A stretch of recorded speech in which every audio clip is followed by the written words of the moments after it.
Mark Levin here. After any presidential election, I take time to reevaluate my own financial investments. That's why I continue to invest in gold for help with my financial protection. When it comes to gold, I only trust Advantage Gold. They're a top gold company in America, and that's who I turn to for my own gold purchases. Call them now at 800-900-8000. That's 800-900-8000 for a free gold investment kit. And see if you qualify for up to $1,000 in free silver. That's 800-900-8000. And tell them Mark Levin sent you. Performance may vary. You should always consult your financial and tax professional.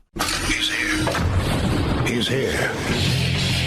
Now, broadcasting from the underground command post, deep in the bowels of a hidden bunker, somewhere under the brick and steel of a nondescript building, we've once again made contact with our leader, Mark Levin.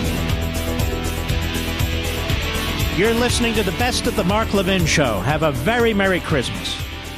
Hello, America. Mark Levin here. Our number, 877-381-3811, 877-381-3811. Let's mark down this show, Mr. Producer, for the Radio Hall of Fame, even before I started. Let's put a marker down. I'm going to say something that at some point will be regurgitated by the backbenchers in TV and radio, but that's not the point. We're on the precipice of another grave constitutional crisis. Joe Biden is not going to leave office, perhaps, without putting another nail in our Constitution.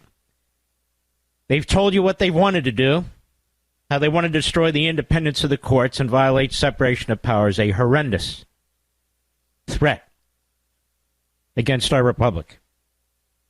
They made it clear that they want to change our federal voting system in a way that they can never lose and we can never win. It's called eliminating the Electoral College. A grave threat. They made it clear that they want to add the District of Columbia and Puerto Rico as two states. Not because they care about Puerto Rico and the District of Columbia. They care about getting 4 more Democrat senators so the Republicans can never win a majority again in the United States Senate. They've attacked the Bill of Rights, freedom of speech, freedom of association, freedom of assembly, and the free exercise of religion. It's okay to go into the streets and advocate for Hamas, Hezbollah, Al-Qaeda, ISIS, but whatever you do, do not peacefully assemble and protest, even silently, in front of an abortion clinic. That will send you to prison. That's the record. Whatever you do, if you're a parent, don't speak out of line and don't speak too loudly at a school board meeting unless you want to knock on the door by the FBI. That's the current situation. Don't post information on social media or speak out in a way that dares to challenge the so-called science, which isn't even science, spewed by Democrat Party administration and Democrat governors who use the occasion of a horrendous virus to use the iron fist of tyranny on their citizens. It's a long list.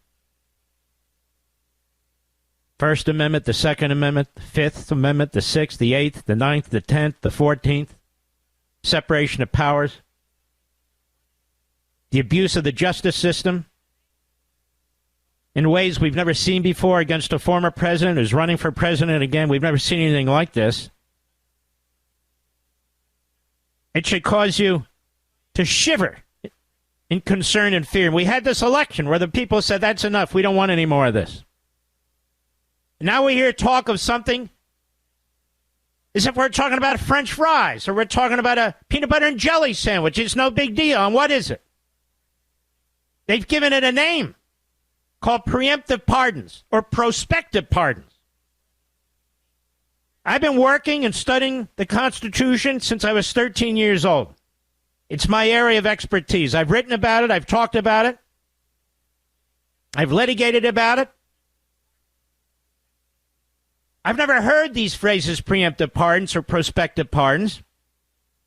Oh, sure, I know I know that Gerald Ford pardoned Richard Nixon for any potential future charges. I think we can all admit that was an extraordinarily unique and rare situation where a president resigns. And not before and not since has there been a general use of quote-unquote preventive pardons or prospective pardons. Really made-up phrases from an administration, a party, an ideology that makes up phrases and words all the time. The phrase preemptive pardons or prospective pardons corrupts the language as it corrupts the law. For example, imagine the following. A president pardons himself not just for past or present federal offenses or possible federal offenses, but for any and all possible future offenses.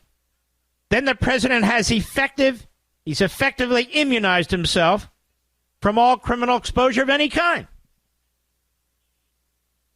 including after they leave office. I thought the Biden regime and the Democrats, their media and their academics were very upset that the Supreme Court ruled in a very cautious and limited way that a president has limited immunity relating to his or her official acts, not for purely personal acts. But what is being discussed by the Biden regime right now is the possibility that the president could indeed, with his own signature, immunize himself or herself from all federal offenses into the future, including when he's no longer president. Wow. I think they owe a big apology to the members of the Supreme Court who ruled correctly. Or imagine a president handing out such pardons for all his family members, his friends, administration officials, donors, and or political allies and party members. What then? Now look, I'm not big on another impeachment spectacle. The Constitution gives us few tools to deal with a openly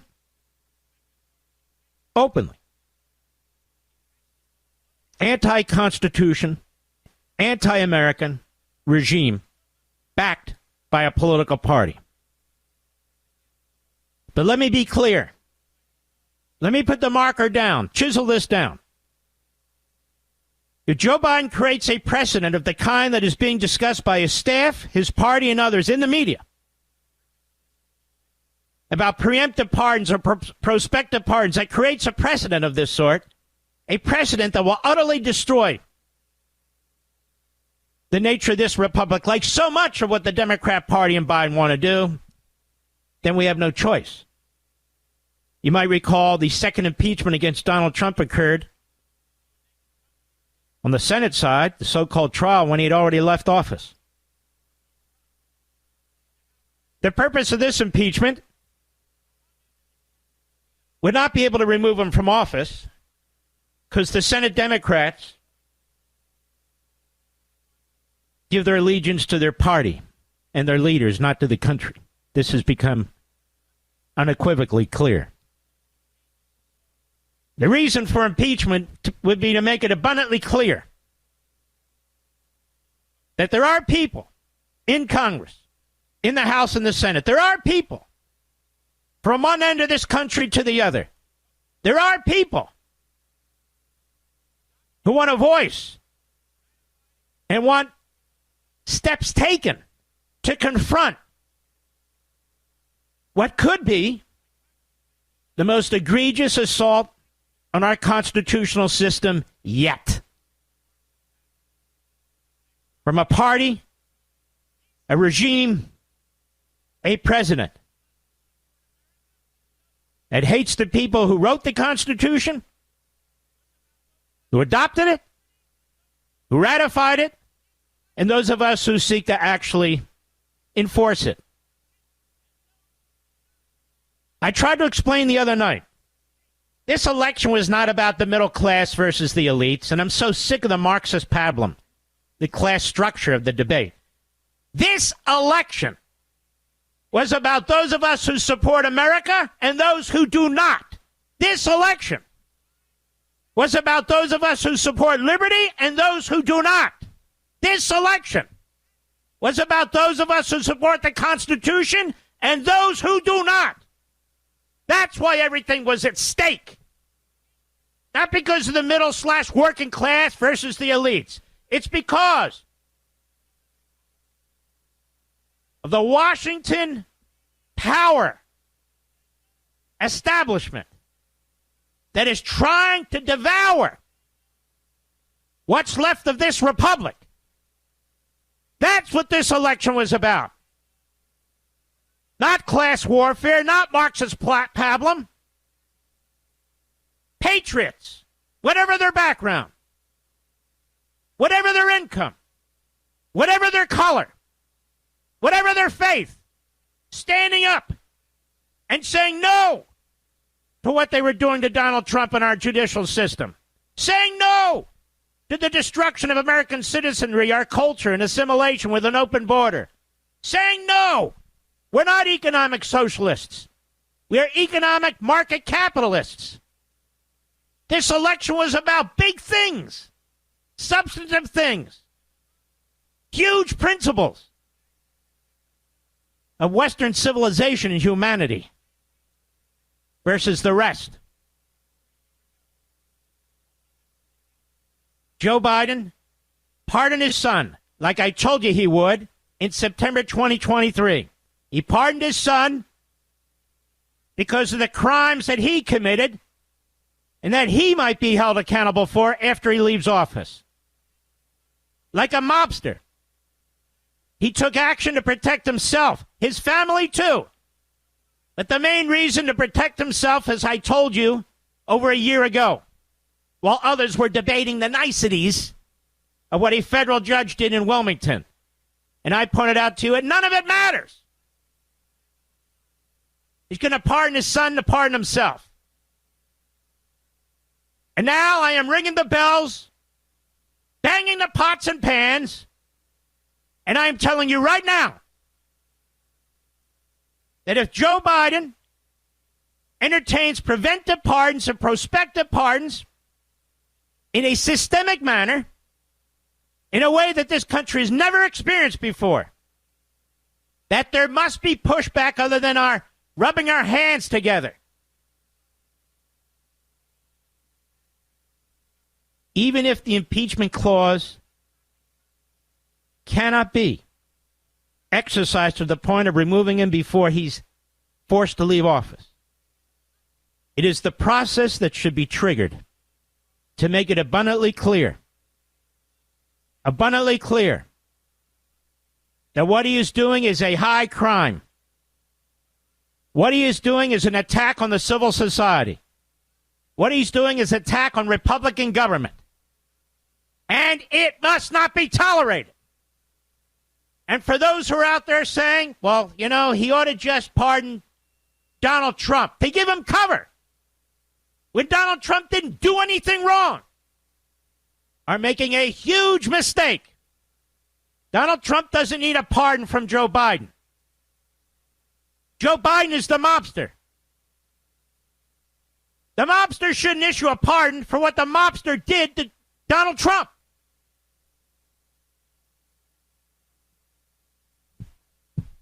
I'll be right back. Mark Levin.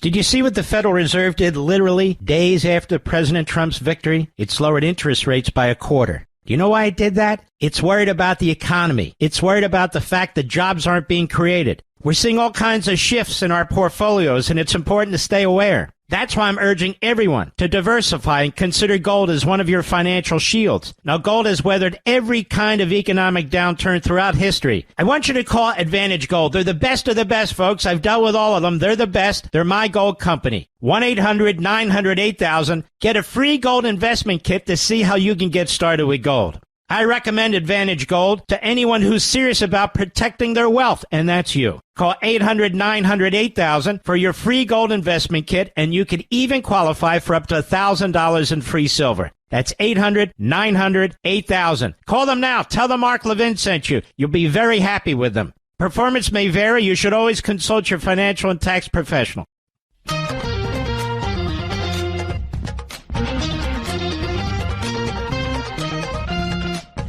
This is Mark Levin wishing you a very Merry Christmas. Now back to the best of me.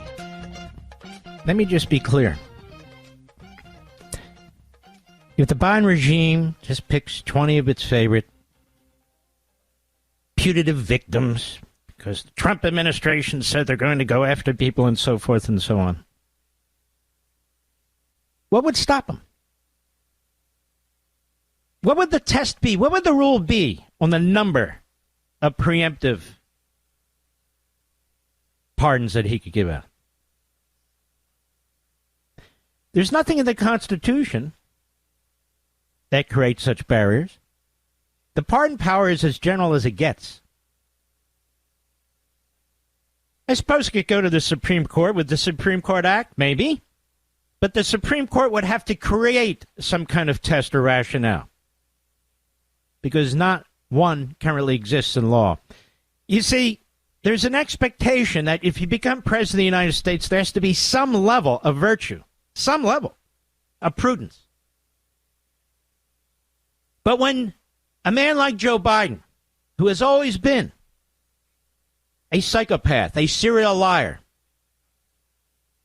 who's angry, who believes he should have been nominated by his party at the convention to run again, who believes that he would be president again but for,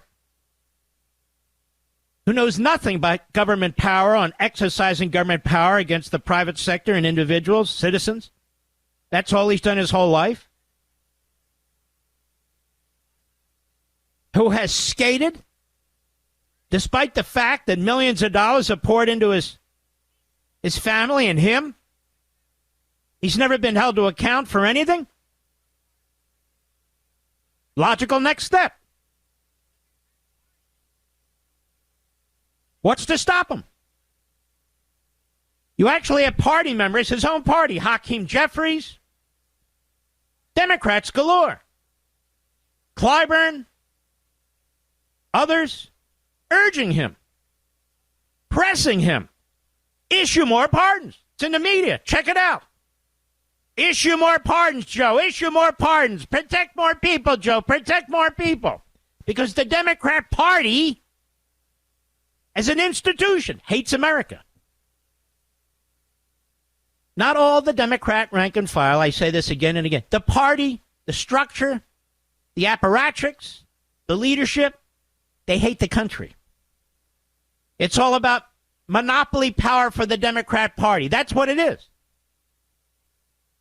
And if they feel they need to do this, and then, of course, blame Donald Trump or blame Kash Patel or blame the man on the moon, it doesn't much matter.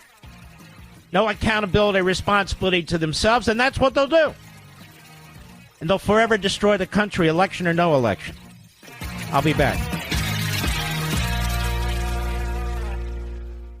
The markets are volatile. They're shooting up wildly only to drop without warning. The Fed just cut rates yet again, this time by a quarter point. Why? Because the Federal Reserve is not confident the economy is strong. In fact, last month only 12,000 jobs were created, all of them in the government. That's why I'm telling you again, diversification is crucially important. And diversification with gold is what I do. And the company I use, and I've used many, the best one is Advantage Gold. Call them now at 800-900-8000 for a free gold investment kit to see how gold can help you diversify your investments and take advantage now. Now, gold has been helping to protect and grow wealth for people for thousands of years. And in these times, it can be more crucial than ever. When it comes to gold, I trust Advantage Gold. They're one of the top gold companies in America. They're who I turn to when I purchase gold. Call them now, 800-900-8000. Call 800-900-8000 now for a free gold investment kit to see how gold can help you with your investment portfolio, a.k.a. your bank accounts, your paycheck. And when you do, you could qualify for $1,000 in free silver. That's 800-900-8000. Folks, don't wait. Call them now, 800-900-8000, and tell them Mark Levin sent you. Performance may vary. You should always consult your financial and tax professional.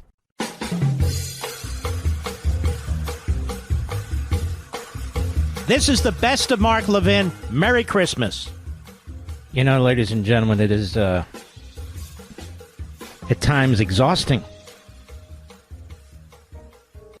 to to confront what takes place by tyrants and mobsters. But those of you who listen to this program, you're well aware that, exhausting or not, frustrating or not, that's what we do.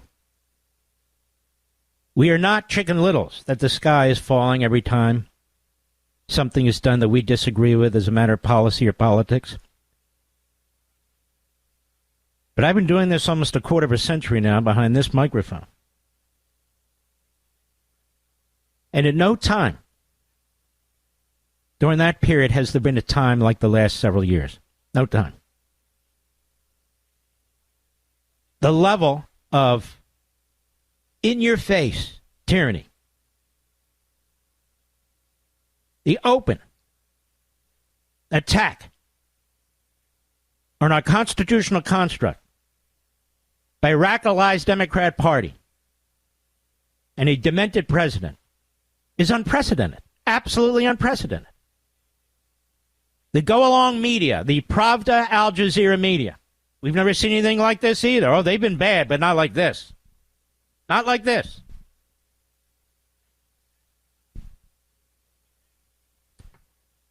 We have a political party in the Democrat Party that is not interested in whether they win or lose elections. They intend to win no matter what. When they win, they claim they have a mandate. When we win, they claim there is no mandate. When we win, they turn to the permanent parts of government, the bureaucracy and the courts, to sabotage and to derail the decision of the voters, to try and imprison the electoral victor, or overwhelm them with the criminal justice system, which they turn into the criminal injustice system. The American people have said no in a landslide election. No, we want no more of this. But the Democrat Party apparatchiks say too damn bad. What are you going to do about it? Joe Biden is a decrepit, shriveled, pathetic, power-hungry man holding on to everything and anything he possibly can. He did nothing heroic or loyal to this country when he stepped aside. He was forced out. He lied to the American people about his mental capacity, and everybody around him lied to us. From the media to his inner circle to his press spokespeople, everybody lied to us. Even though it was obvious to us.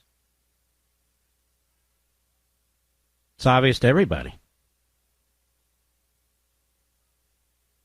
And now they're trying to camouflage their tyranny as righteous. As righteous, as self-defense. Against Donald Trump and Kash Patel and anybody else who dares to say, look, we need to investigate and determine if crimes were committed. When you people destroyed our justice system, tried to destroy our electoral system. Oh. Well, then, we'll use the pardon power, you see. First, I'll pardon myself through my son. Now we're going to look around and see if there's other people who supported us in the campaign, who supported our policies, who supported our ideology and our agenda, whether we need to protect them too. Well, why do you need to protect them if they didn't do anything criminal? Well, there's legal fees. Really? Well, there's a lot of people who've mentioned legal fees who were targeted by the Biden regime and his ilk. Some of whom went to jail for absolutely nothing. Bannon, Navarro, others. And they tried to send Donald Trump to prison before the election.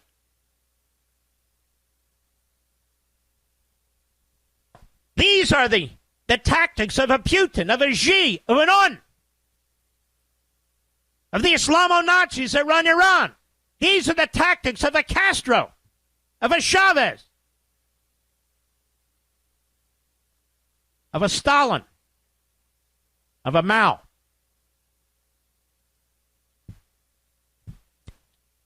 People say this election, as I say repeatedly now, is about the middle class and working people. No, it wasn't.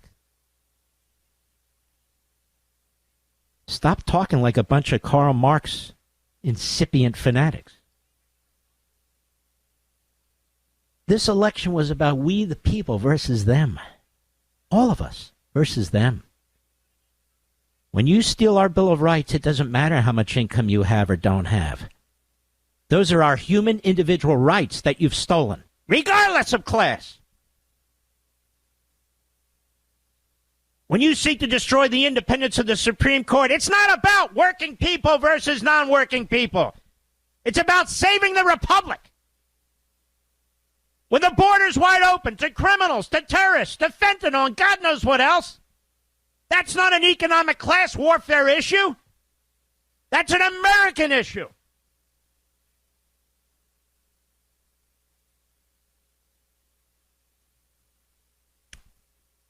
This is very important to understand. Very important to understand. And what Joe Biden is doing, his lawyers are doing, his staff are doing, is as close to treason as anything I've seen in a systemic way by an office of a president. How do we protect ourselves? How do we protect our political allies? How do we protect people who support our policies and our principles and our views? How do we do that? Protect them from what? Well, you know, the incoming administration, they're going to go after these people. First of all, it's not true. They're not going to go after these people, but some of them might be investigated.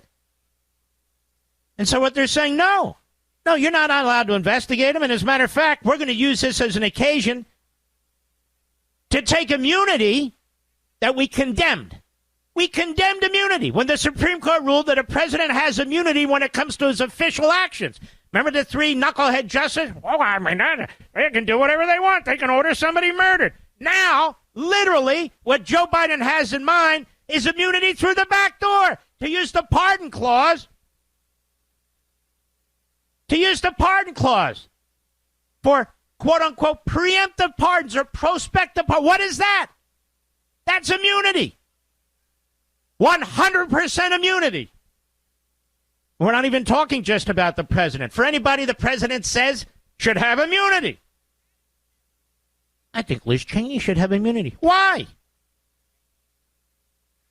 We want to know what happened during that January 6th committee and all the documents and material that were lost. Maybe she can be helpful. Not immunity. We want to know how we got this damnable virus. We want to know all about it. We want to hold people responsible. Nope, he gets immunity for anything you might consider. What? Adam Schiff lies through his teeth, takes this country through hell with the Russian collusion. Well, we want to look at that. No, you're not. Immunity. Wow. Talk about above the law. We got a whole class of people who are going to be above the law. And so what is the limiting factor? What is the limitation test? Since none of this is in the Constitution, it's very ambiguous. What is in there? Are the number of people you can give preemptive pardons to or prospective pardons to limited? No. Well, what would be the limiting factor? There is no limiting factor. So if it went to the Supreme Court, they'd have to create one. In other words, they'd have to become activists to prevent abuse of power. Will they? I have no idea. I have no idea. And we should just sit back and watch this? As I said, I'm not big on another impeachment. I want the Republicans to go forward with an agenda, go on offense. And I know the attention that impeachment draws. But in this case, what's being discussed by the Biden regime creates a precedent if it happens. A grave, tyrannical precedent. But, Mark, he wouldn't be impeached. The House is too close in terms of their numbers. Maybe true. And even if it got through the House, he wouldn't be convicted to the Senate. You know, the Democrats goose step. They march in line. They're not going to do it. Maybe true. And sometimes when you fight moral, righteous battles, you don't know in advance if you're going to win or lose, and you might well lose. Ask the men at the Second Constitutional Convention who signed the Declaration of Independence. Ask them what they thought, if they thought they would win or lose, when they were up against the most powerful military force on the face of the earth. Sometimes things are so important, you don't analyze them or judge them based on whether you're going to win or lose. The war against slavery needed to be fought, and thank God it was won. The war against Hitler needed to be fought, and thank God it was won. And you can go on and on about issues that matter. And when you have a party, and you have a White House and a regime that day in and day out are looking for ways to circumvent law and order, to circumvent justice, to circumvent our constitutional order, you got to be on your toes. And you got to use what tools are available.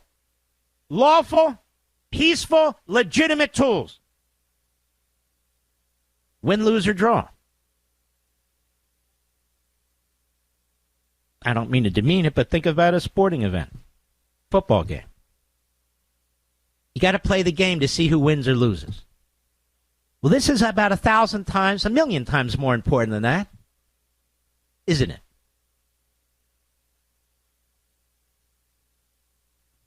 I have no illusions about the gutless wonders who are in Congress,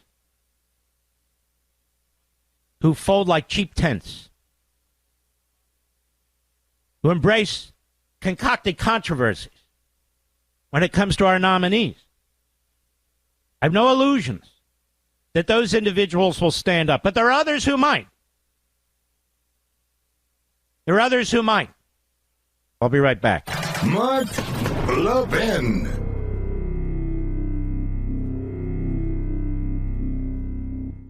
Did you see what the Federal Reserve did literally days after President Trump's victory? It lowered interest rates by 1/4. Do you know why it did that? It's worried about the economy. It's worried about the fact that jobs aren't being created. We're seeing all kinds of shifts in our portfolios, and it's important to stay aware. That's why I'm urging everyone to diversify and consider gold as one of your financial shields. Now, gold has weathered every kind of economic downturn throughout history. I want you to call Advantage Gold. They're the best of the best, folks. I've dealt with all of them. They're the best. They're my gold company. 1-800-900-8000. Get a free gold investment kit to see how you can get started with gold.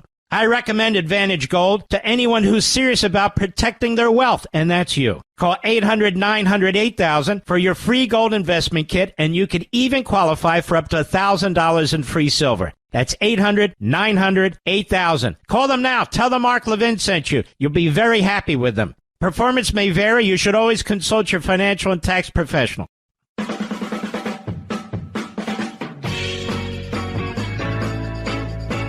Here she is, Marble Mouth, the Biden spokes idiot. When asked about this preemptive pardon stuff today, go.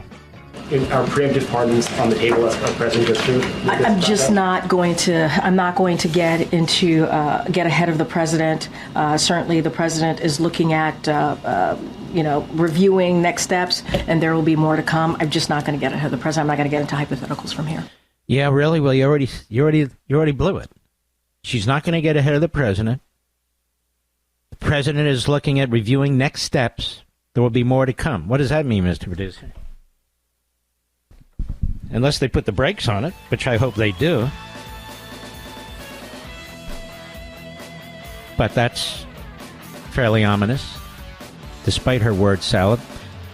I'll be right back. This segment of the podcast is exclusively sponsored by Pure Talk. Pure Talk offers great coverage and can save your family money on your wireless bill every single month. Go to puretalk.com to find the plan that's right for you. Thank you again for listening, and thank you so much for this sponsorship, Pure Talk. He's here. He's here. Now, broadcasting from the underground command post, deep in the bowels of a hidden bunker, somewhere under the brick and steel of a nondescript building, we've once again made contact with our leader, Mark Levin. You're listening to the best of the Mark Levin Show. Have a very Merry Christmas. Hello, America. Mark Levin here. Our number, 877-381-3811, 877-381-3811. You know, I was thinking recently about my dear friend Bob Grant. People in New York know who I'm talking about, and the rest of the country, perhaps. And Philly, you know, the whole metropolitan area. What a tremendous radio talent he was. Absolutely fantastic. And we really became good friends. And but I remember as a kid, he was the number one host in New York, Mr. Producer. Number one. Against the Mets, against the Yankees, and it didn't matter. When these stations were really powerful. Now you got a lot of other competition and so forth. But then he was effectively banned from New York. WABC and WOR, and he'd been on both stations. And he wound up on a Philly station. An FM talker, which was a great station. And he spent a couple of years there. And then he was so badly missed, he was in such great demand, that both WABC and WOR tried to get him back. Did you know this, Mr. Producer? You did. This is pretty well known amongst those of us who live and breathe radio. But he was in the wilderness, not by his own choice. He just thought, well, it's too controversial, his ratings are this, all the usual lies and excuses by ownership. But then you people, you rose up, and you demanded to have Bob Grant back. So in a few years' time, wasn't matter if he'd be back, the question was, which station would he be on? Because you folks are remarkable. You are just fantastic. You know what you like, and you don't want things forced down your throats.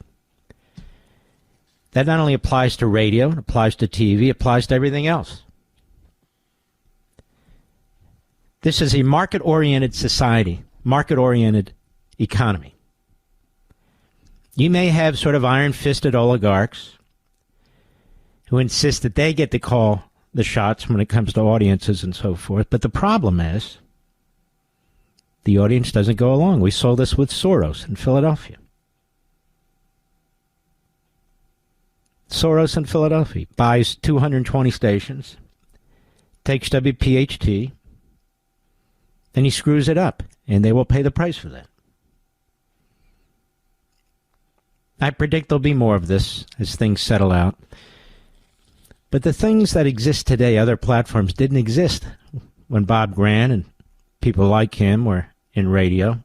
There were no podcasts, satellite radio, streaming, YouTube, apps. Now they all exist.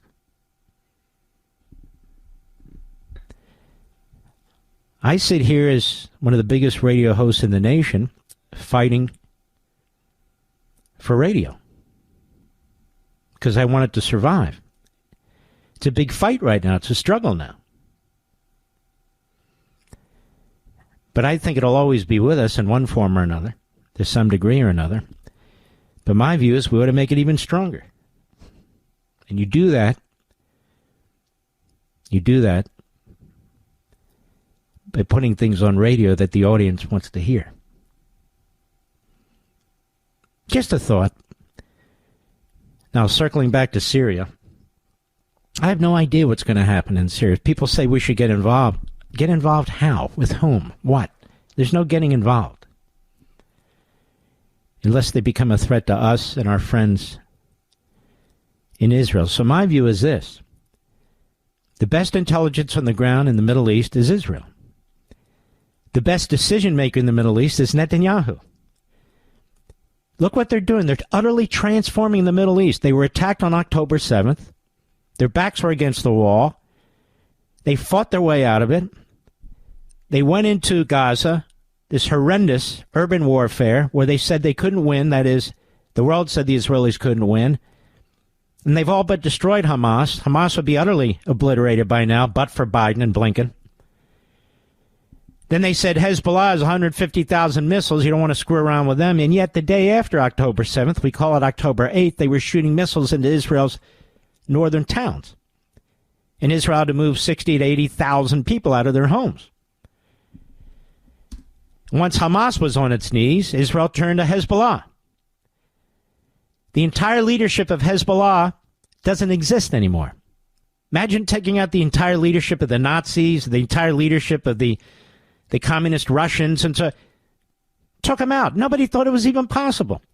The genius with the cell phones and the walkie-talkies and so forth, took out 3,000-4,000 of their top people. Sidelined them. Then they send their infantry in there, the IDF. Just incredible what they've done. Iran gets into the picture directly. They more than bloodied their nose. That is, the Israelis more than bloodied the Iranians' nose. And but for Biden, Hamas would be obliterated. Hezbollah would be obliterated. Iran, that government wouldn't exist, and the people likely would have their country back. And so what's our play, quote unquote, in the Middle East? It's to give Netanyahu and Israel, number one, what they've already purchased, $20 billion of equipment that we're withholding. And number two, whatever else they need to get the job done, because the Iranians are more desperate than ever before to have nuclear weapons. They have no air force. They have no air defense, thanks to the Israelis. The Russians can't do a hell of a lot for them because the Russians have made their own bed. And so now the Iranians are weaker than they've been in 40 years, 50 years, thanks to Israel and Netanyahu. That's the truth. Despite the fact that our president, so-called, was funding the enemy. Not just appeasing the enemy, funding the enemy. Funding Iran. Funding UNRWA, which is Hamas. Funding the PLO, which is the PA. Incredible. Sanctioning Israel, boycotting Israel, threatening Israel like we've never seen before, ever. Ever. The international community, as they like to call themselves, really the Star Wars bar scene of leaders, appeasing the Islamists, voting at the UN and other international organizations against Israel, also cutting off arms from Israel, taking the lead from Biden and his regime. And then Turkey, Erdogan, he's revealed himself. He's backing ISIS, Al-Qaeda, and a whole array of jihadi terrorists who would just as soon slit our throats. This guy's in NATO. This fool's in NATO. And so what does Biden do? He takes credit. Credit for what? For Assad falling. What did he do exactly? He takes credit for Iran being weakened. What he ought to be doing is apologizing to the American people, apologizing to Benjamin Netanyahu. Meanwhile, what's going on in Israel? The far left in Israel, which also controls their judicial system and their prosecutorial system, just as they do in our country, is still pursuing phony cases against Netanyahu. He has to testify tomorrow or the next day. In the middle of a war. He said, can we put this off further? But no. You show up and you testify. The main witnesses in the two main counts have turned against the state. The two main witnesses. Which means they're supporting Netanyahu's position. Just like here in the United States, they're trying to take on Netanyahu. It's another coup attempt. Just like against Trump. Truly unbelievable. Such a great leader one of the greatest Israel leaders, quite frankly, the Jews have ever had. You can go back to ancestral times. He's a warrior. And unfortunately for the Jews, you need a leader who's a warrior because they're always under attack and they always have to fight. Whether it's the Babylonians or the Persians or the Romans and God knows what else, whether it's the Nazis, whether it's the jihadists, the Islamo-Nazis. Very few quiet periods.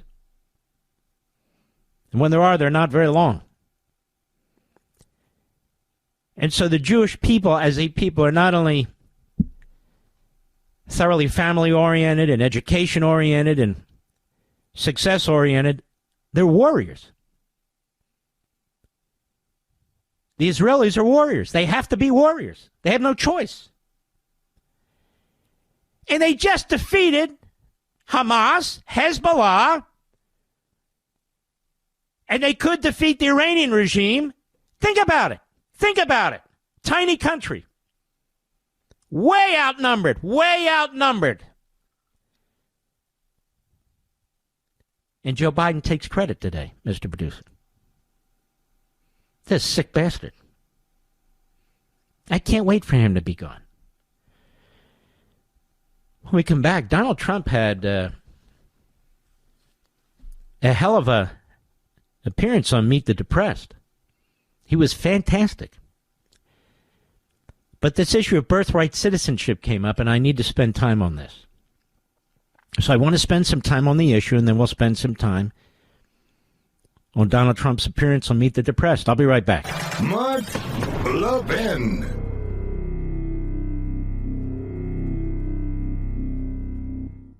You know, they say free, but what they really mean is see the fine print. There's no shortage of ads from the big wireless carriers offering the latest iPhone for free. But look deeper. You'll realize to qualify, you need to trade in your phone valued at $1,000. You need to be on the $100 a month unlimited plan and pay the $35 activation fee. That's a lot of money for a free phone, don't you think? Well, don't fall for it. Pure Talk, my cell phone company, has a better option. Get a brand new iPhone 14, which has all the bells and whistles you need, plus get unlimited talk, text, 15 gigs of data, and mobile hotspot, all for $50 a month. How about that? Half the price of the big guys, and you get a new iPhone powered by America's most dependable 5G network. Do this. Go to puretalk.com/Levin today. Switching is easy. Plus, when you go to puretalk.com/LEVIN, you'll get an additional 50% off your first month. Pure Talk, America's wireless company.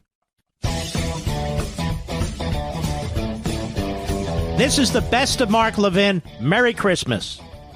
Were you able to watch Saturday night, Life, Liberty, and Levin, or Sunday night, Life, Liberty, and Levin? I have to admit, those two opening statements were among my best. But you don't have to trust me. I had a call about 5 hours ago, Mr. Producer, something like that, from President Trump. We had a nice, long chat. I try not to bother him, but he's so fun to talk to. He's so engaging and smart as hell. And quite frankly, praising those statements, both in the Hegseth case on Saturday and when I discussed this issue of preemptive pardons, but most of all the history that had been done to him.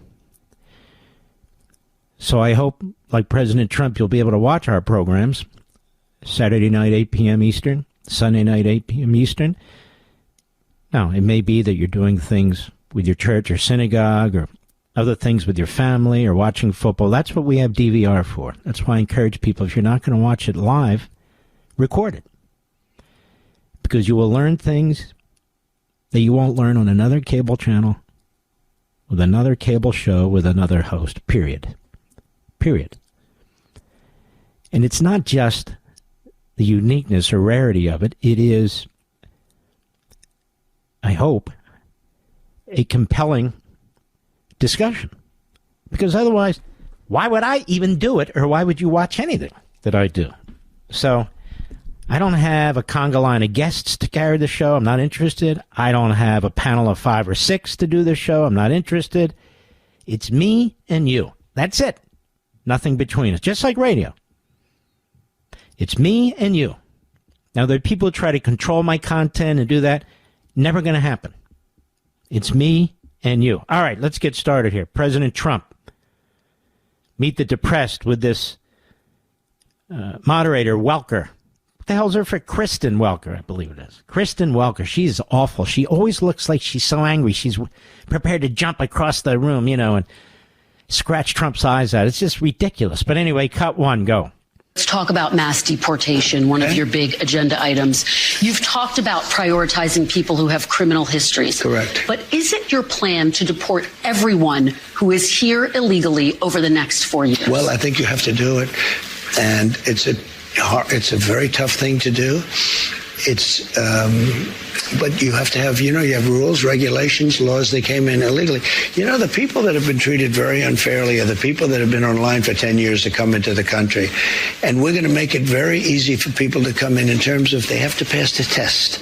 They have to be able to tell you what the Statue of Liberty is. They have to tell you a little bit about our country. They have to love our country. They can't come out of prisons. We don't want people that are in for murder.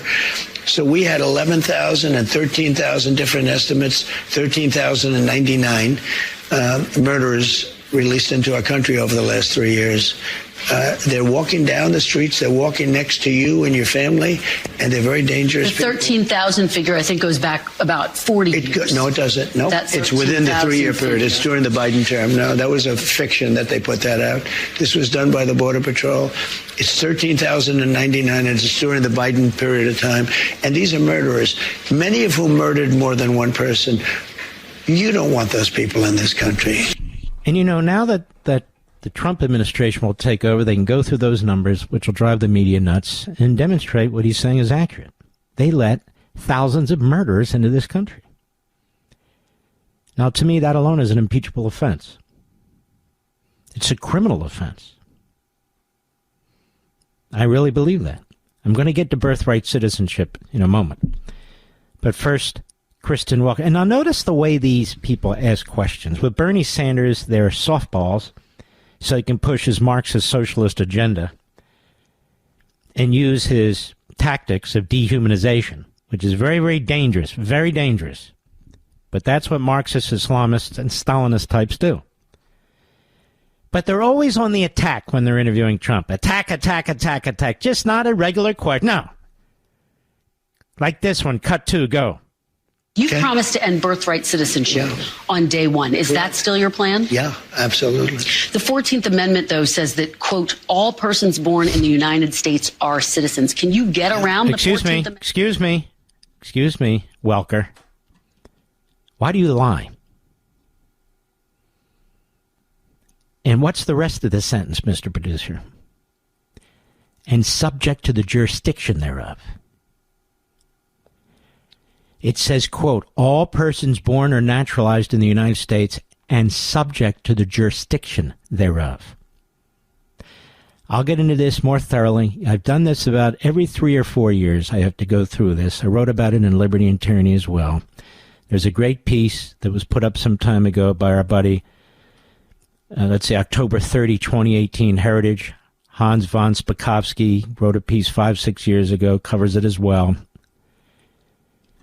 You cannot create your own jurisdiction. You cannot come into a country illegally, have children, and say, see that? I created American citizens. Why? Because they're born in the United States and the jurisdiction thereof. That's not what's meant by the jurisdiction thereof, that you create your own jurisdiction through your illegal acts. Tell me, do you literally think, America, that right after the Civil War, when they're putting together the 14th Amendment, they said, I have an idea. Let's give illegal alien children citizenship. That's not what happened. I'll explain what happened when we return. They say free, But what they really mean is see the fine print. There's no shortage of ads from the big wireless carriers offering the latest iPhone for free. But look deeper. You'll realize to qualify, you need to trade in your phone valued at $1,000. You need to be on the $100 a month unlimited plan and pay the $35 activation fee. That's a lot of money for a free phone, don't you think? Well, don't fall for it. Pure Talk, my cell phone company, has a better option. Get a brand new iPhone 14, which has all the bells and whistles you need, plus get unlimited talk, text, 15 gigs of data, and mobile hotspot, all for $50 a month. How about that? Half the price of the big guys, and you get a new iPhone powered by America's most dependable 5G network. Do this. Go to puretalk.com/Levin today. Switching is easy. Plus, when you go to puretalk.com/LEVIN, you'll get an additional 50% off your first month. Pure Talk, America's wireless company.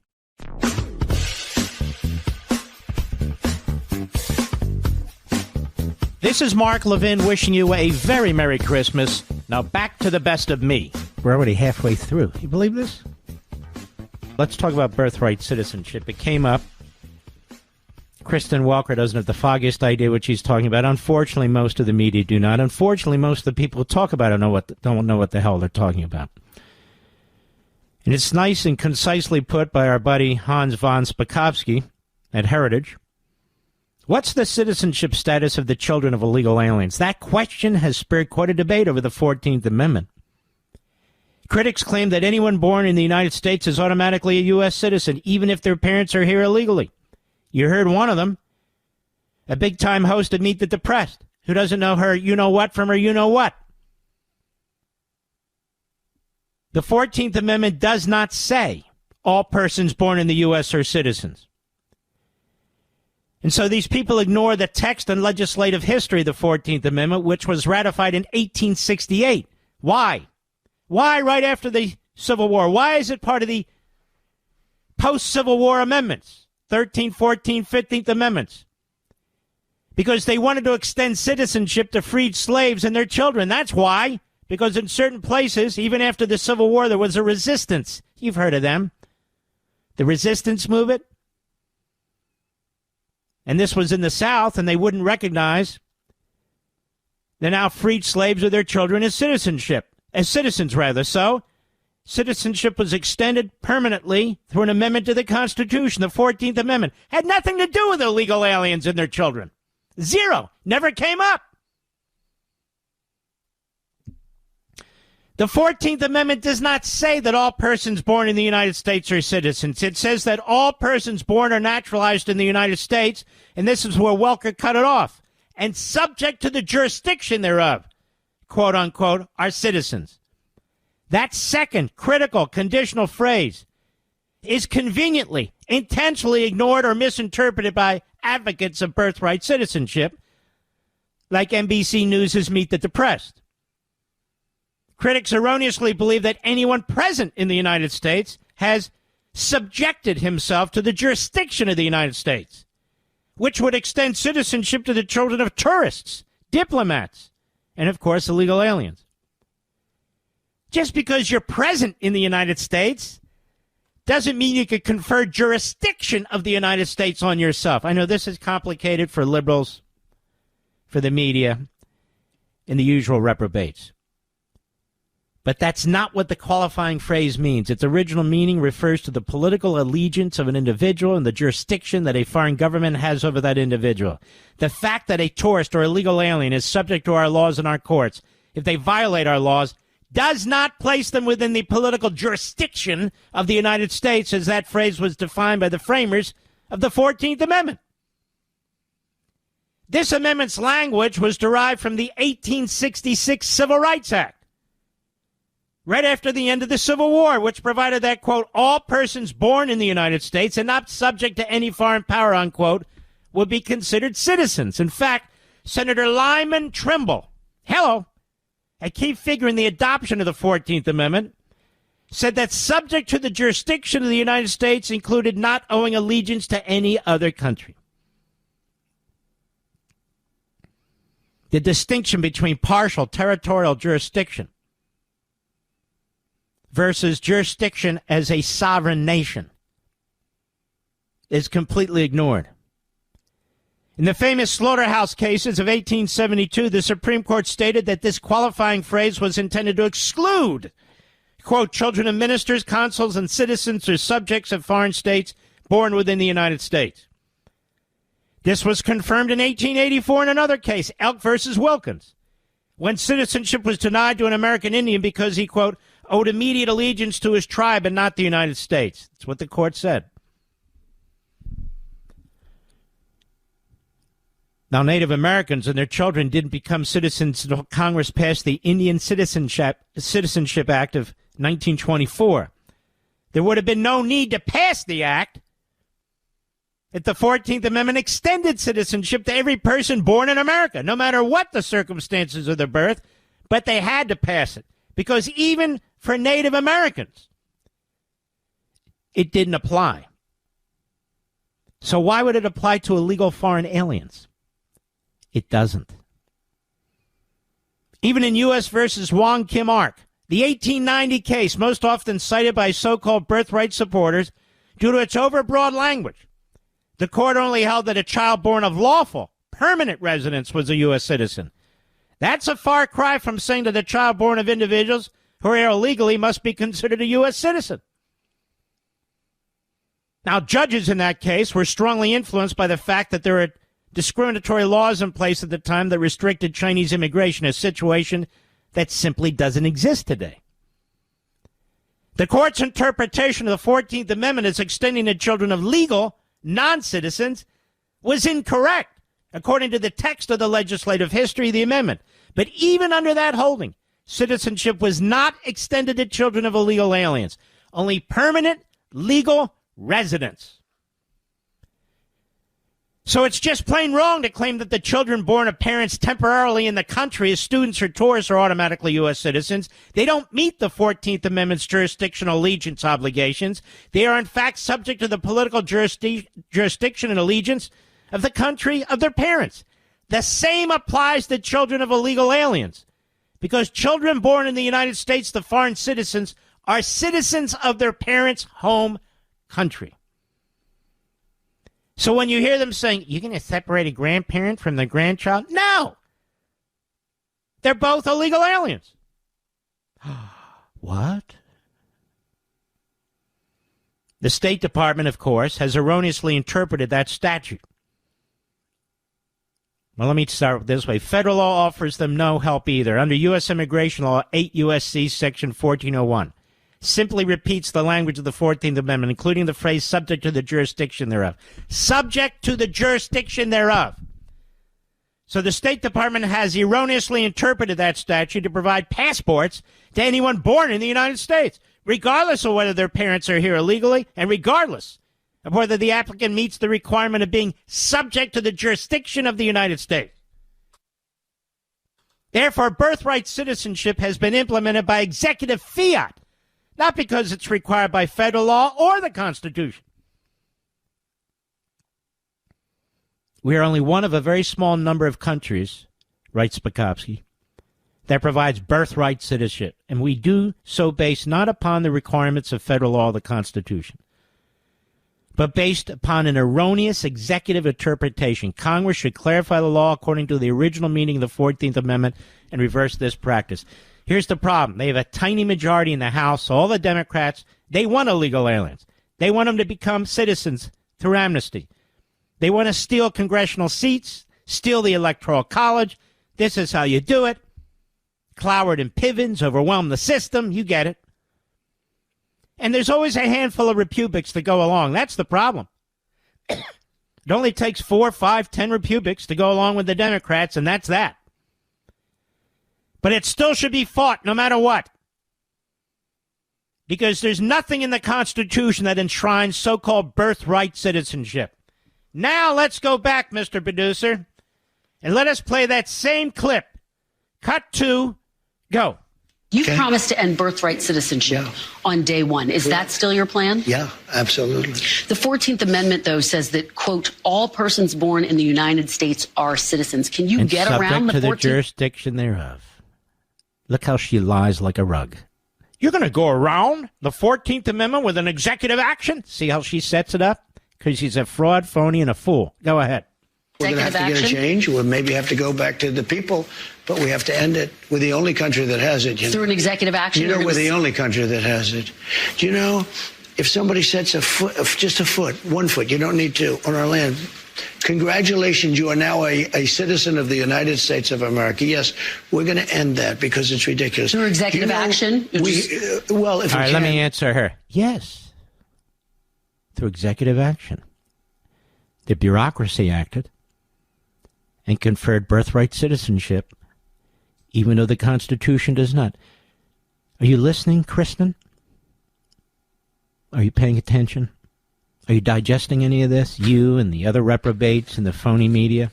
Or are you just going to be argumentative and confrontational and keep pushing your lies? I've got more on this. You'll see how ignorant these people are. Wait till you hear from Senator-elect Andy Kim of New Jersey. This is a fundamental right. Another moron puts his hand on the Bible, will swear to uphold the law and the Constitution, and he doesn't even know what the hell he's doing. It doesn't matter. Ends justify the means. Doesn't matter. I'll be right back. Mark Levin.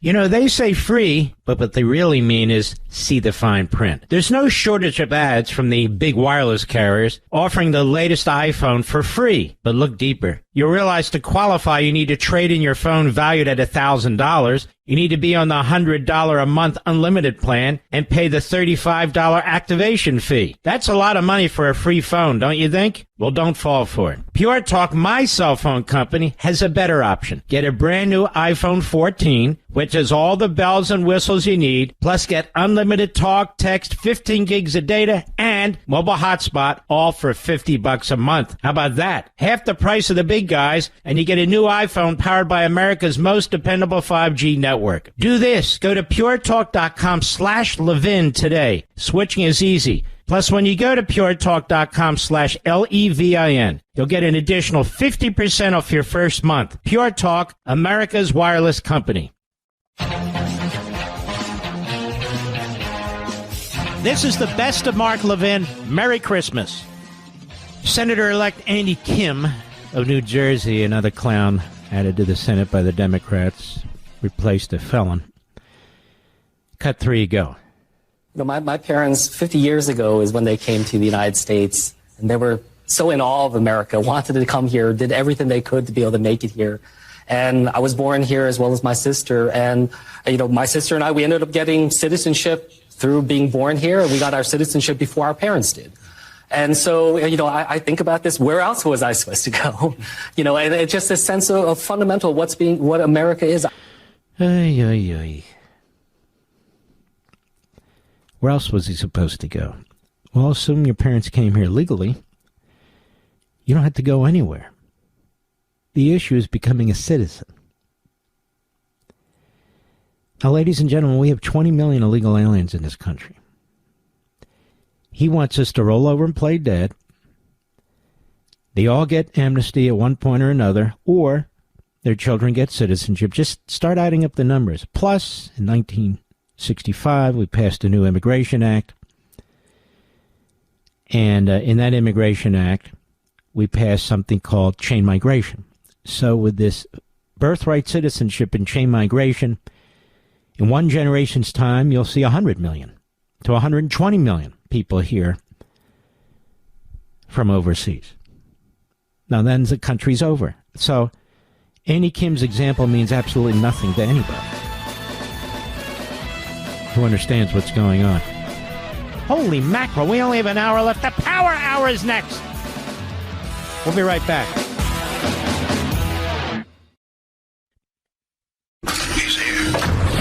He's here.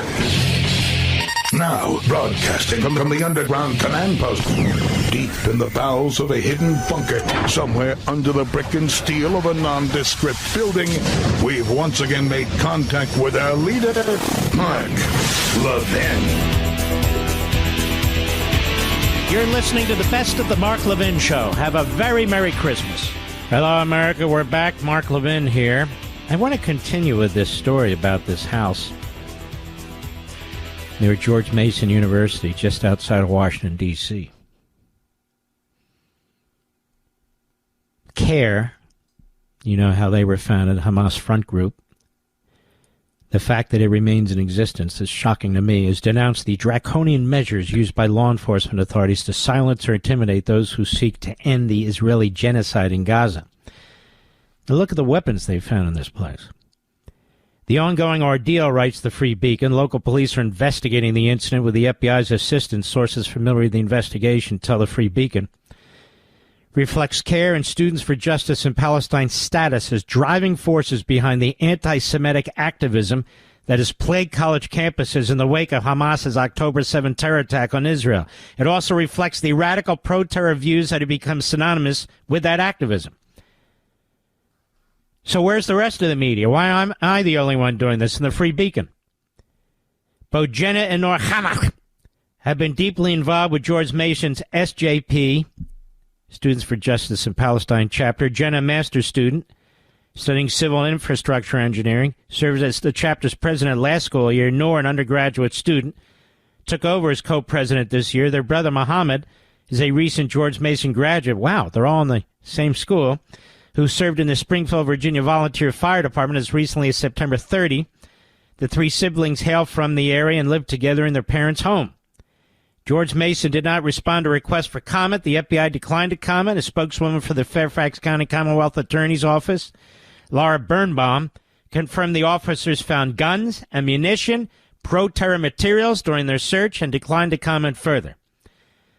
The Khanaf family attorney Abdal Rahman Hamad did not respond to a request for comment. In a statement provided to the Compost, Hamad said the case marks yet another example of the police state targeting American Muslims without cause. Oh, yeah, that's another example. An About section on his LinkedIn page states, quote, I deny, defy, and defeat Zionists, anti-Semites, and white supremacists. Under Jenna and Noor's leadership, George Mason's chapter of the SJP has endorsed Hamas and its quote-unquote martyrs. In a statement issued 2 days after the October 7 attack, the group lauded the, quote, liberation of the Palestinian people and endorsed the right to resist for Palestinians living under the Zionist occupation. Oh, I thought they lived under Hamas's occupation.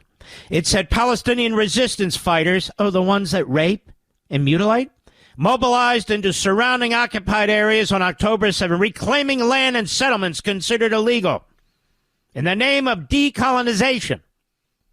So much bullcrap. Decolonization entails the struggle for liberation of a colonized people from the grasp of their colonizer. The Gaza Strip has always belonged to the Jewish people in Israel. This whole thing is a fraud and a phony. The group went on to hold campus protests, rallying support for, quote, Palestinian martyrs and the resistance.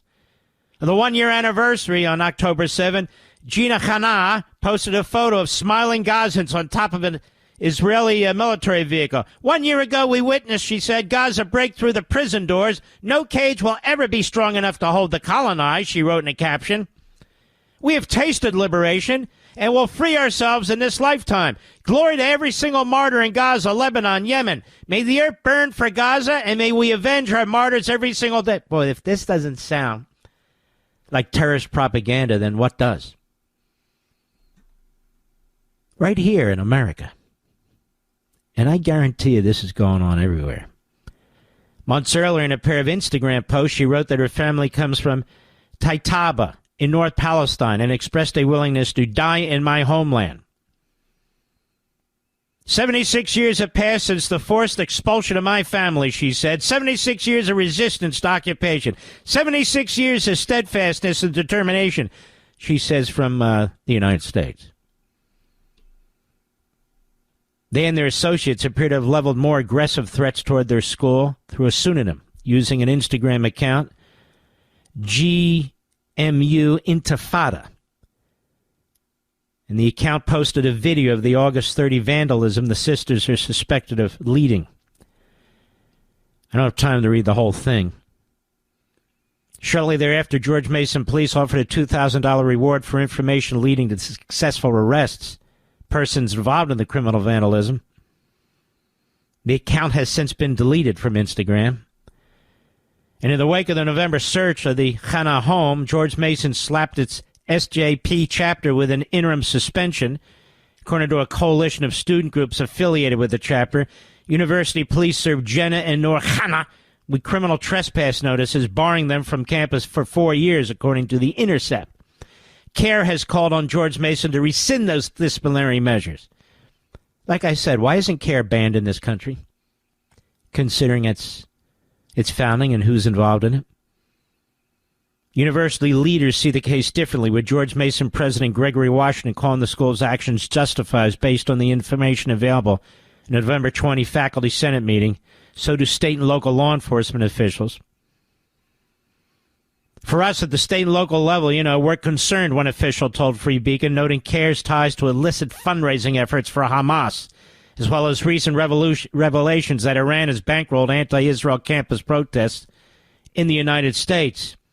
The official said it clearly shows the connection between potential radicalism. My God, they found all these arms, long rifles, ammunition, pro-terrorist propaganda, Hamas and Hezbollah flags, the language of the terrorists. But don't worry, no. This is just anti-Muslim. But you know what? All Muslims don't agree with these people. How many more houses are there like this, ladies and gentlemen, in our country, around college campuses? And why are our media not reporting this properly, if at all? If it was any other minority group that was targeted like this, you'd never hear the end of it, would you? There'd be story after story. There'd be in-depth reporting. But not now. Why is that? We know why it is. In a frightening way, this is becoming acceptable. Acceptable. And Joe Biden's taking credit for the fact that Iran is weakened, when all the credit goes to Netanyahu, who all but destroyed Hamas, despite the fact that Biden tried to stop him. Who all but destroyed Hezbollah, despite the fact that Biden tried to stop him. I could pull all the newspaper articles, all the quotes, on the record, off the record, attacking Netanyahu for attacking the enemy,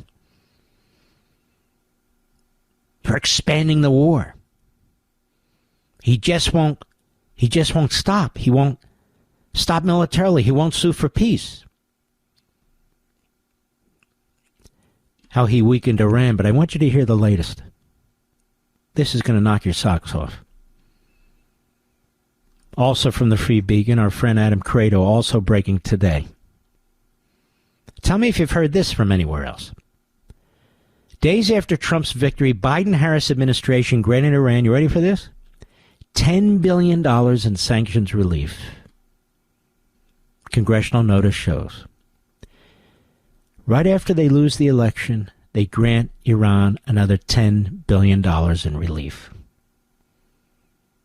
while they're boycotting, withholding weapons that Israel has purchased and Congress has approved. And then the SOB goes out there and claims that he's the one that has weakened Iran. The Biden-Harris administration waived sanctions on Iran 3 days after the November election, providing the regime access to upward of $10 billion in once-frozen funds, according to a copy of the non-public order transmitted to Congress and reviewed by the Washington Free Beacon. So they don't even make this public because they don't want you to know about it. That's the state of our government.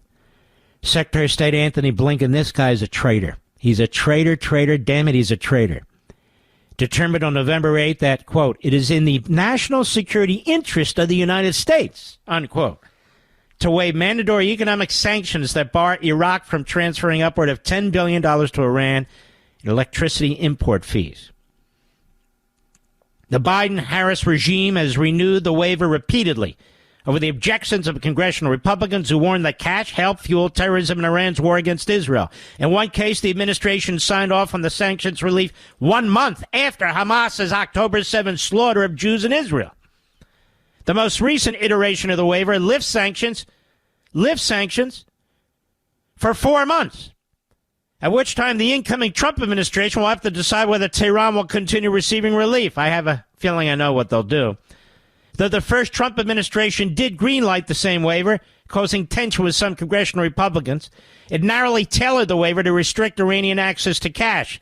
The Biden State Department tweaked the waiver last year to allow Tehran to convert the funds from Iraqi dinars to euros, then hold those euros in bank accounts based in Oman. Access to a widely traded currency like the euro enables Iran to more easily spend the cash in international markets. Under the Trump administration, Iran had to keep the cash in an escrow account in Baghdad, making it more difficult to access. The Biden regime's State Department maintains Iran is only permitted to use the funds for humanitarian needs because we all know the Islamo-Nazis in Tehran, if they're anything, they're humanitarians, including medicines and other supplies. Republican critics argue the money is fungible, meaning that Tehran will have an easier time. Tell me, do we have accountants in Tehran or something from the State Department? Do we? The same government in the United States that loses $250 billion a year? Oh, I'm sorry, fraud, waste, I don't know. We have a handle on what Hamas and Hezbollah and the Houthis and their masters in Iran are doing with the money. Is this a joke? President-elect Trump, who nearly bankrupted Iran during his first term in office, has pledged to restart his maximum pressure campaign on Tehran. Richard Goldberg, great guy, former White House national security member who worked in Iran portfolio, welcomed the pledge. He said Joe Biden and his team are taking credit for bringing down Assad just a few weeks after renewing a sanctions waiver to give Iran access to billions of dollars. This policy of appeasement, I would argue it's worse, funding the enemy, needs to end on January 20, and locking down these accounts so Iran can't get access should be priority number one. Iran was not weakened by Biden. America was weakened by Biden. He's got to get his country straight. Let me repeat for the slow of hearing. Iran wasn't weakened by Biden. America was weakened by Biden. That's a fact. Iran is weak because of Netanyahu and Israel. They hate Netanyahu, but Netanyahu did it. His party did it. His government did it. The Israelis did it. Not this jerk in the White House and his special pleaders at the State Department. No way. And they're still withholding weapons from Israel while they're lifting sanctions, waiving sanctions on Iran. Syria fell because Hezbollah was all but defeated. Hezbollah and Iran were propping up Syria along with Russia. You've got Turkey, Erdogan, that SOB, that good for nothing. And he's now told the terrorists in Syria to turn their sights on the Kurds. On the Kurds. Our allies, the Kurds, who fought with us against the Iraqis. Saddam Hussein. Turkey wants to wipe them out off the face of the earth. Ethnic cleansing from beginning to end. Just like ISIS, who seek to do the same thing. So I will add a footnote to my friends that say we shouldn't get involved in Syria. I agree with that 100%. But they're wrong if they don't think we should at least funnel arms to the Kurds to defend themselves, because they helped defend our troops. And you don't turn your back on people like that. You don't have to send in the Marines. You don't have to send in any infantry. You don't have to do any of it. One of the genius policies of Reagan was doing exactly that, whether it was Angola, whether it was Afghanistan, whether it was Nicaragua, whether it was any of these places.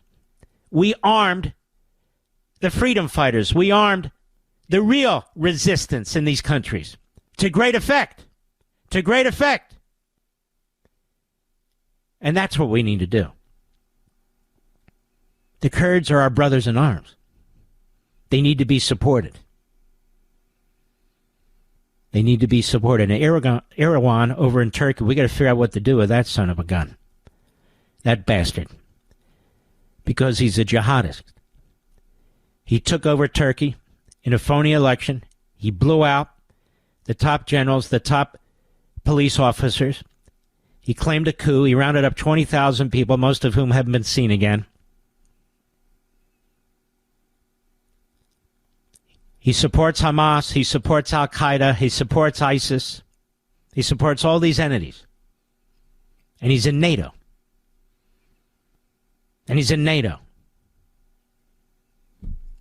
So we got to figure out what kind of deal, what kind of relationship we have with this clown. And the Israelis have taken the occasion because, as I say, this guy, Netanyahu, is a genius. That's why they hate him in this country. That's why they hate him in Israel. That is the left. The left hates him. The Islamists hate him. The jihadists hate him. The Marxists hate him. The anti-Semites hate him. All the good people love him. He's taken the occasion to destroy the Syrian Navy, to destroy the Syrian Air Force, to destroy Syrian air bases, to destroy Syrian military locations, to destroy Syrian infrastructure that can be used for their military, to destroy as much as they can find poison gas that Syria has stored. Israel is blowing their military installations to Kingdom Come because they know that ISIS, Al-Qaeda, Turkey, the rest of these subhuman leaders and terrorists in this world will take advantage of them. Is Joe Biden taking credit for that too? No, he's probably threatening Israel as I speak. I'll be right back. Mark Levin.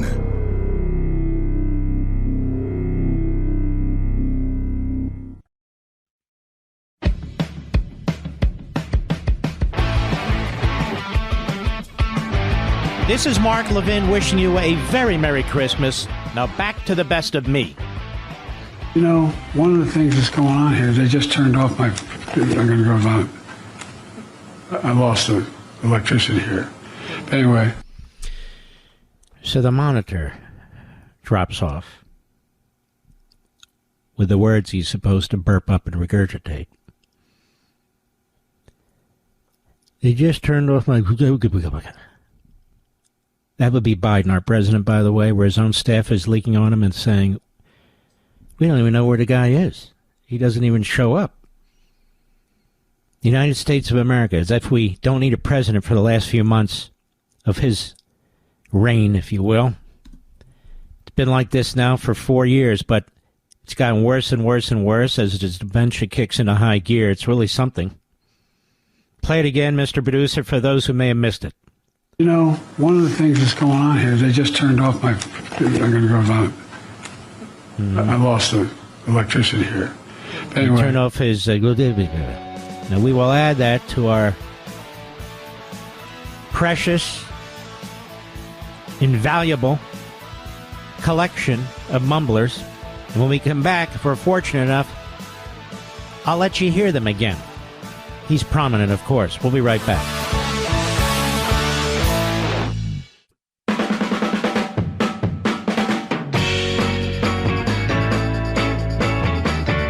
This is the best of Mark Levin. Merry Christmas.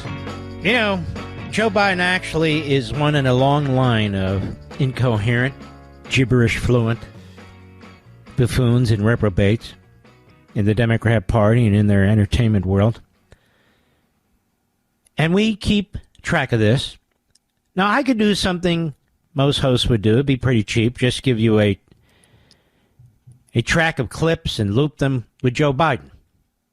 That would be like going to a, well, I better not say it on radio. People will be upset. It's going to say mental institution, Mr. Producer, with a recording device, but I won't say that. No, I won't say it. But take a listen. You've spent decades collecting this, like people collect stamps or coins. In the case of Democrats, they collect debt. Go. What are they? Can they get the funding? The ghost track? They have an idea.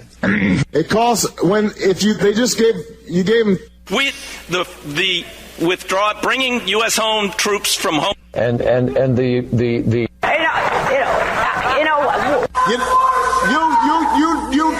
you need somebody. Wait. So finally,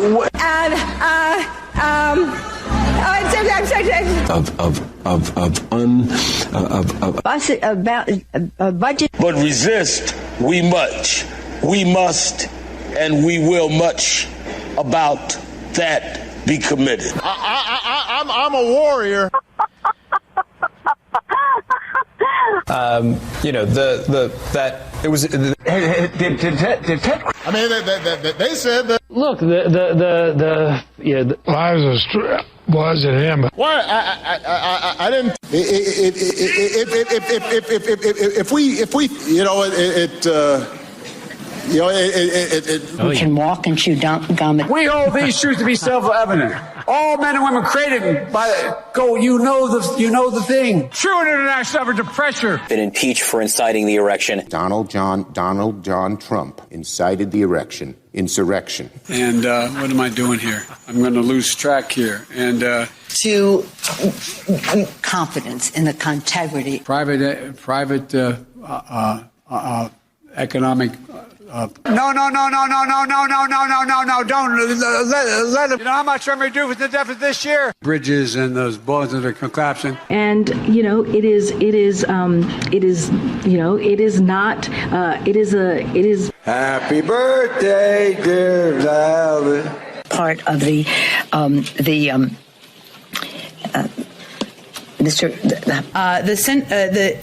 introduce some of you to some of the leadership of Ketanji drowned Jackson. You docs are good. If there's any angels in heaven, they're all nurses, male and female. God save the Queen, man. President Trump incited an erection. And mess with the men in America. Beer brewed here, it is used to make the brew beer in this refinery. Oh, Earth Rider, thanks for the Great Lakes. I wonder why it's called. Participated in an erection. Say hello to oyster bunnies. Come on up, bunny. He calls the erectionists who stormed. After I signed the PAC Act. Protect our assault, our bill. What's going on here? They just turned off my. I'm going to go vote. What is it with Democrats and erections, Mr. Producer? Actually, don't get me started on that. That could be a very ugly thing, in fact. But here he is, Joe Robinette Biden, at the Brookings Institute today. I would tell his staff he was at the Brookings Institute today. Cut 4, go. And one more fact as I prepare to leave office. Yes. You know, there is no country on earth better positioned to lead the world in the years to come than America. Think about what stunned me. And again, I'm going to say something outrageous. I have as much experience in foreign policy as any president in history of the United States has had. Chairman of the Foreign Relations Committee. Anyway, I spent a lot of time. I know all of them. Well, the decisions we make over the next 4 years have been transformative to the nation. But I tell you what stunned me, and I'm not being a hyper-American here. You're not joking. I can't name a single country in the world that doesn't think. Put it this way. Not a joke. If we're not leading the world, who does? Not a joke. I'm not being wise guy. If we do not lead the world, what nation leads the world? Who pulls Europe together? Who tries to pull the Middle East together? How do we do the Indian Ocean? What do we do in Africa? We, the United States, lead the world. Can I ask a stupid question, Mr. Producer? What are we doing in the Indian Ocean? Are we leading in the Indian Ocean? Look, you dumb moron, you reprobate of half a century in Washington, D.C. You may have been involved in foreign policy, but you didn't learn a damn thing. Your low IQ, your 2 brain tissues, they never worked. They never worked. You blew up the Middle East. You blew up Europe. You blew up our Justice Department and our federal law enforcement. You blew up the border. You jerk. Yes, America's the greatest country on the face of the earth. No thanks to you. No thanks to you, you moron. Good Lord. The Brookings Institute. That's a think tank, don't you know? Think tank. Got to keep moving. We've got to keep moving. Little Dick Durbin of Illinois. Little Dick Durbin. He let the cat out of the bag, or the illegal immigration issue, to the forefront.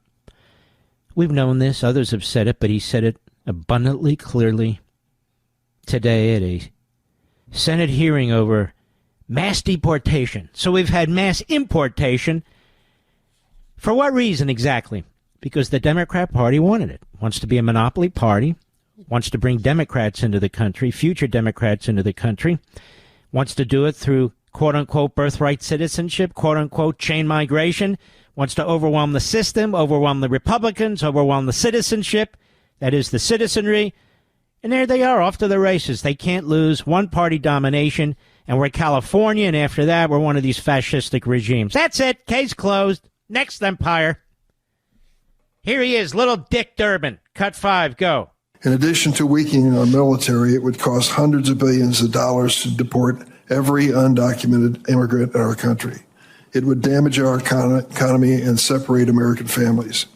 Instead, we should focus on deporting those who are truly a danger to America, and we should give the rest a chance to earn legal status. There you go. There you go. Legal status, that would be voting. This is what they've always wanted. This is what they're doing. So I have a question for little Dick Durbin of the land of Lincoln. Now it's the land of the little Dick Durbin. Tell us, little Dick Durbin, where does this end? You know, it's been my view, if you really listen to pukes like him, why even have a system where we pretend that we have an immigration system? Why don't we just confer citizenship on every foreigner in the world?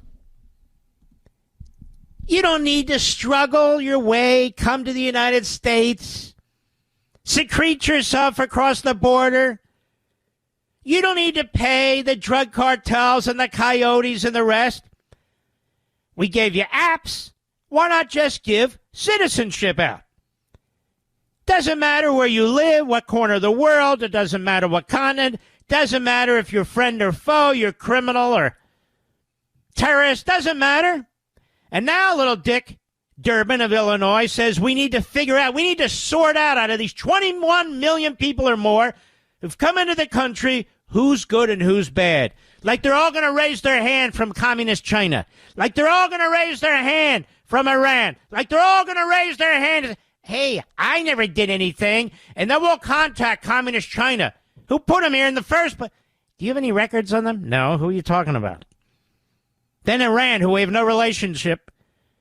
Maybe we'll have to go through Russia, who we have no relationship with, really. And can you vet these people? No. So when that jerk like this says, we need to get the bad ones out, but the others should be able to stay. Let me ask you something, little Dick Durbin of Illinois. Let me ask you. Are the jihadists from Students for Justice in Palestine, do they get to stay or leave? Which is it? I'm just curious where he stands. Your administration, you Democrats, let in murderers and rapists.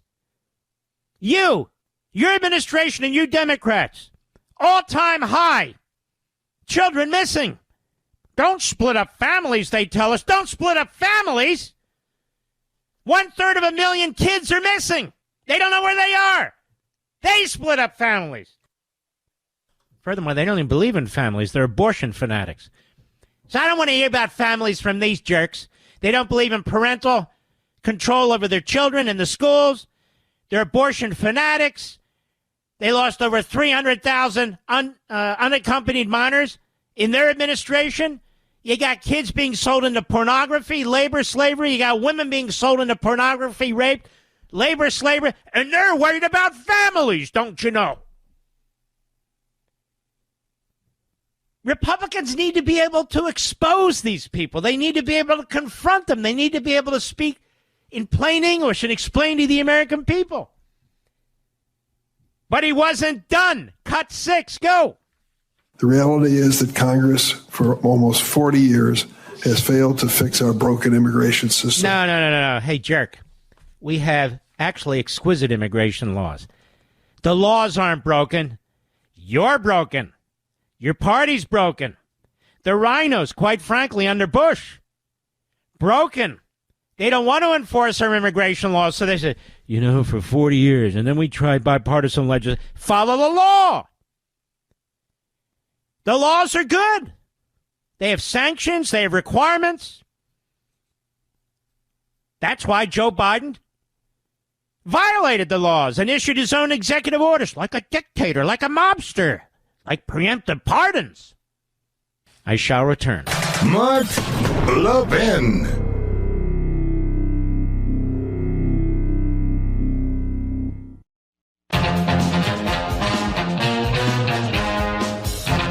This is Mark Levin wishing you a very Merry Christmas. Now back to the best of me. Let's leave on a high note with our buddy Ted Cruz at this same hearing on mass deportation, which the Democrats don't want because they view this as a mass deportation of future Democrats and the monopoly control by their party of the United States. They don't stand for families. Show me anywhere that they stand for families. Never. And certainly not now. Cut 8, go. But what resident of what blue state says, you know what, America's better off with 20,000 rapists being released into this country? How many FBI agents? 105 one of these criminals and deport them. And as the human tragedies. But what resident of what blue state says, you know what, America's better off with 20,000 rapists being released into this country? 105,146 have been convicted of assault. I would ask my Democrat colleagues if they were here, why the hell today does the Biden administration not go and arrest every one of these criminals and deport them? What rational world says America's better off with more criminals? Because, Ted, they still vote. If they can get him citizenship, they'll vote. Murderers, rapists, whatever. It's the same party that has Bernie Sanders in there saying that people in prison, I'm not talking about people who've been convicted of felons, done their time and left and have a right to vote in some state. I'm not talking about that. I'm talking about people in prison. He was asked, what about mass murderers and so forth? Should they have a right to vote? He said, yes. Yes. Rapists? Yes. Folks, we need to understand what we're dealing with here. They're evil. They're evil. It's not a normal political party. It's an ideological, extremist, radical movement. That's what they are. That's what it is. That's why the border's open, to empower them. They don't give a damn what's going on our streets. Undermine the cops. Criminals out the back door, some out the front door, and import them because we don't have enough. We salute our armed forces, police officers, firefighters, emergency personnel, and our truckers. And the men and women in Ukraine and in Israel, we have your backs. Good night, Spritey. Good night, Griffey. Good night, Pepsi. Good night, Smokey. Good night, Zelda. Good night, Gigi. Good night, Indy and Patton and Rory. Good night, little Barney and Marty. And good night, Dad. Good night, Mom. Good night, Leo and Joe. Good night, Bernard. Good night, Teddy. Good night, Lou, and all the great patriots who've come before us, on whose shoulders we stand, and you know many of them in your own lives and your own family. And God bless you.